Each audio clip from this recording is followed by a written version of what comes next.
성도 여러분 안녕하십니까? 오늘의 말씀은 예레미야 23장 23절에서 40절 말씀입니다. 오늘 말씀은 어제의 말씀에 이어서 거짓 선지자들에 대한 내용입니다. 물론 오늘 저와 여러분 중에 오늘 말씀의 거짓 선지자들처럼 하나님께서 이렇게 저렇게 말씀하셨다 라고 하면서 거짓된 예언을 하면서 돌아다니시는 분은 아마 없으실 겁니다.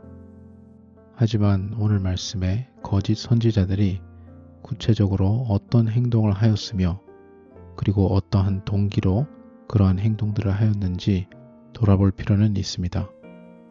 안타깝게도 가끔씩 우리의 마음속에 그러한 비슷한 동기들이 드러날 때가 있습니다. 오늘 말씀 23절과 24절에서는 하나님께서는 어느 한 곳에 계신 분이 아니시며 어디든지 항상 모든 것을 보고 계시는 하나님이시다 라는 말씀의 내용입니다. 결론적으로 그 누구도 하나님 앞에 숨을 수 없다는 것입니다. 그리고 그 어떠한 잘못도 하나님 앞에 숨기는 것이 아무 의미가 없다는 것을 우리에게 오늘 말씀에서 알려주고 있습니다. 그럼에도 불구하고 25절에서 27절 말씀에서는 거짓 선지자들이 자신들이 어떠한 꿈을 꾸었다며 그 꿈이 하나님께서 주신 것이라며 거짓말을 하는 장면이 나옵니다. 오늘날에는 이렇게까지 대담하게 죄를 짓는 분들은 그렇게 많지 않을 것입니다. 하지만 27절 말씀을 보면 그들이 이렇게 행동하는 것에 대한 동기가 나옵니다. 그리고 이 동기는 저와 여러분도 가끔씩 공감할 수 있을 것입니다. 27절 말씀을 현대인의 성경으로 읽어보도록 하겠습니다.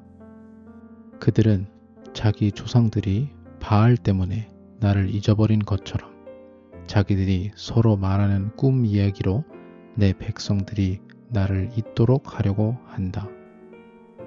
그리스도인들은 교회를 다니는 목적, 신앙생활을 하는 목적, 모든 것이 하나님이 되어야 합니다.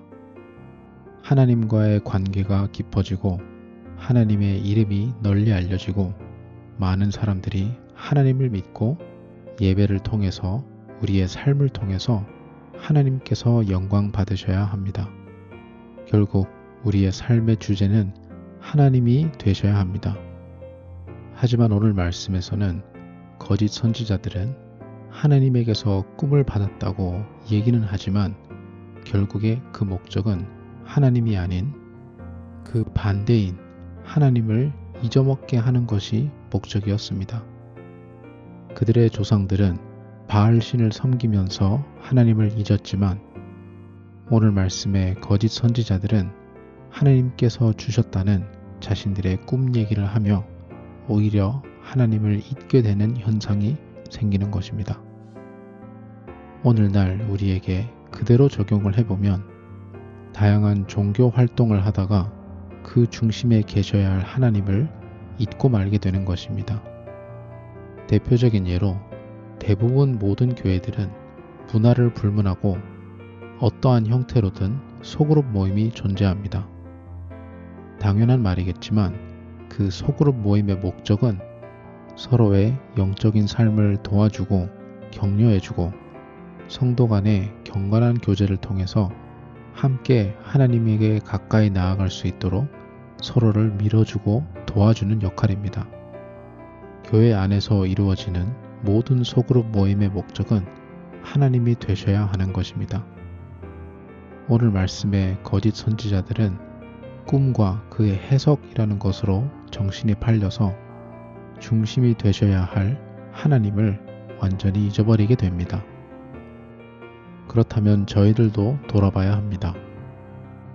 교회에서 이루어지고 있는 우리의 소그룹 모임들, 우리의 다양한 섬김과 봉사 가운데 하나님께서 중심인 자리를 차지하고 계시나요?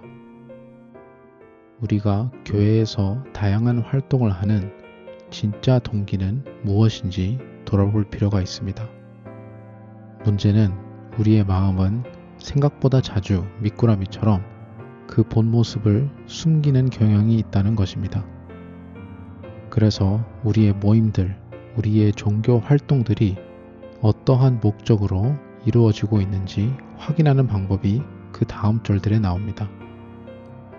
28절 말씀에 하나님께서는 꿈을 말하고 있는 거짓 예언자들을 그냥 내버려 두십니다. 그리고 진짜로 하나님에게서 말씀을 받은 사람들이 성실하게 말씀을 전하라고 하십니다. 그리고 29절 말씀에 진짜 하나님의 말씀은 타오르는 불과 같으며 바위를 깰 수 있는 강한 망치와 같다라고 말씀하십니다.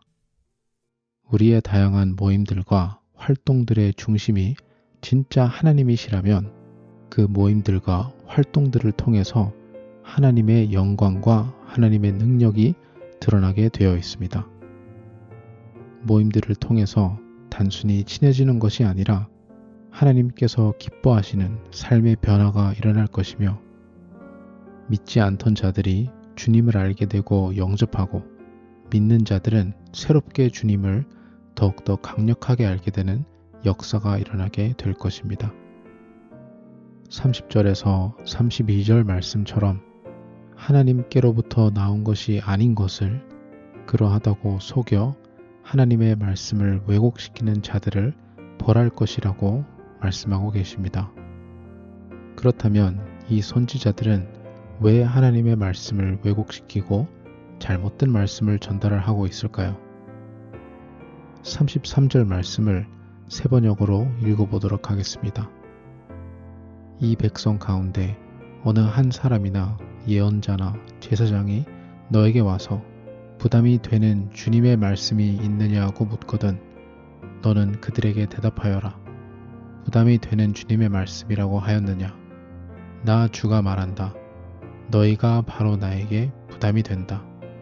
그래서 내가 이제 너희를 버리겠다 말하였다고 하여라. 그들이 결국 하나님의 말씀을 왜곡하는 이유는 자신들에게 그 말씀이 부담이 되어서 그런 것입니다. 그들이 지금 잘못하고 있다는 하나님의 말씀, 그리고 회개를 해야 한다는 하나님의 말씀이 싫었던 것입니다. 그러다 보니 34절에서 36절에 나와 있는 말씀처럼 사람들은 진짜 하나님께서 하신 말씀을 부담스러워하고 싫어했기에 자신들이 스스로 거짓으로 하나님께서 하셨다는 말씀을 만들어내거나 왜곡을 합니다. 하나님의 말씀에 대한, 하나님의 뜻에 대한 경외가 없었던 것입니다. 그렇게까지 하나님의 뜻과 하나님의 말씀을 자신들이 원하는 대로 왜곡하고 지어내는 사람들을 하나님께서는 벌하실 거라고 오늘 마지막 절에 말씀하십니다.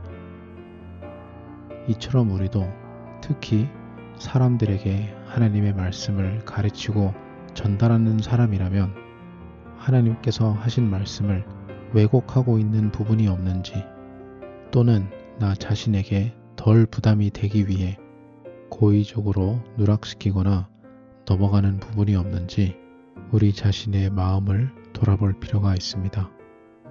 예레미야 선지자처럼 아무리 하나님께서 주시는 말씀이 무겁고 고통스럽다 할지라도 온전한 주님의 말씀을 그대로 받고 그대로 전달하는, 그리고 그 말씀대로 순종하며 살아가는 저와 여러분이 될 수 있도록 주님의 이름으로 소망합니다. 기도하겠습니다.